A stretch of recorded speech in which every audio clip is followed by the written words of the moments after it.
really think so from how things were presented. Rather, they were striving to turn the lead of an ordinary and undeveloped consciousness into the gold of a fully realized and enlightened soul.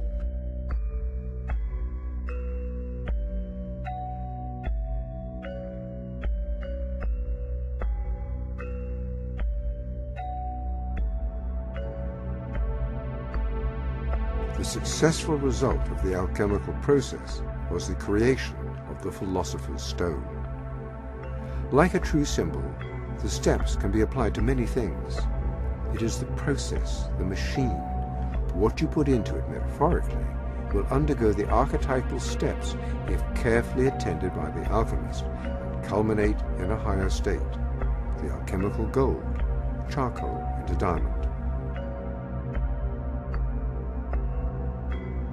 When we use charcoal as the focus of an alchemical operation, we begin by recognizing that its essential ingredient, carbon, is the materia prima that will emerge perfected as the diamond.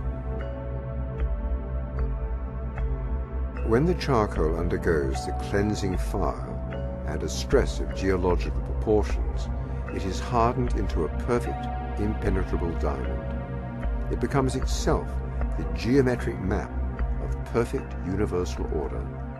From the highest spiritual registers to the lowest physical realms, the universal order can be seen as the lattice which guides the growth of the vine, as an archetype that guides and supports life on the material plane. While many agents can be introduced into this machine and undergo the archetypal steps to its perfection, the one to which the most closely guarded alchemical allegory and occult laws addressed is consciousness itself. This is the essence of the great work, the application of this special key to this mysterious universal formula.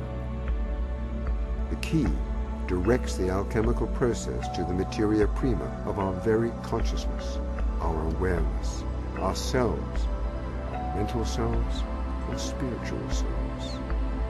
Consciousness is the materia prima.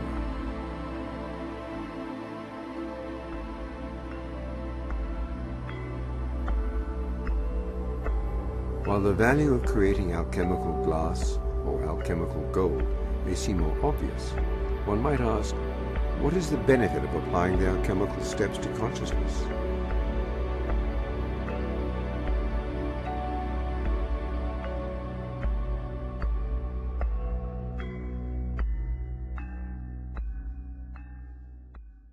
Like modern Wicca, alchemy saw the world as a male-female duality. Alchemical ideas about this duality are strikingly similar to Wiccan ideas about goddess and god. The masculine polarity was thought of as red and fixed, the feminine polarity as white and volatile. The union of these two produced the physical world. The great work, or alchemical marriage, was the quest to unite and transcend this duality. It is the great work, which is often mistakenly described as the quest to transmute base metals. The great work began with what is termed materia prima. This is the ordinary state of being, the lead in the analogy. The great work ended in the creation of the Philosopher's Stone. This is enlightenment, or the gold of the analogy.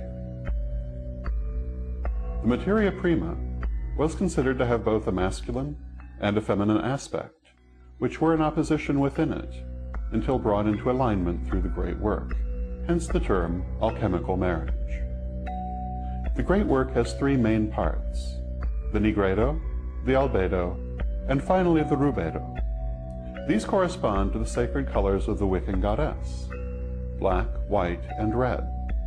In addition, a fourth stage, called the cauda pavonis, marked the transition between nigredo and albedo.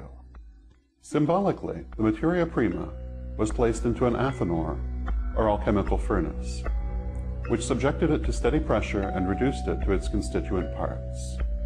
This residue was the nigredo, the destruction of preconceived forms considered necessary for new growth to occur. What this really means is that before one can grow spiritually, one must first eliminate old ideas and limitations. As the Zen Buddhists say, only an empty bowl can be filled. Alchemists described this principle through the maxim, "No generation without corruption," an idea similar to the Wiccan "To rise you must fall." New growth cannot take place until the old is cleared away. The Negredo then fermented until at length the Cauda Pavonis occurred. This was portrayed as a light show of many colors. This means that when we have purified ourselves of old ideas, we may then experience many new ideas, and indeed will at first run riot with them, learning all we can from all sources. During this period we may in fact be bedazzled or blinded by the newfound light, but through the application of self-control, we can learn to discern what is helpful to our growth and what is merely entertaining. After the Cauda Pavonis, the subject must be purified, resulting in the Albedo. The Albedo is a pure and receptive spiritual state. This means that after initial euphoria, a more controlled spiritual growth may unfold, elevating and expanding the consciousness. Finally, after being subjected to pressure again, the Albedo becomes activated as the Rubedo. What this means is that spiritual knowledge, to be valuable, must be put into practice. No matter how deep the ideas, or how great the abilities, they mean nothing if they are, as Mabel Heikerel once put it, left on a shelf to gather dust.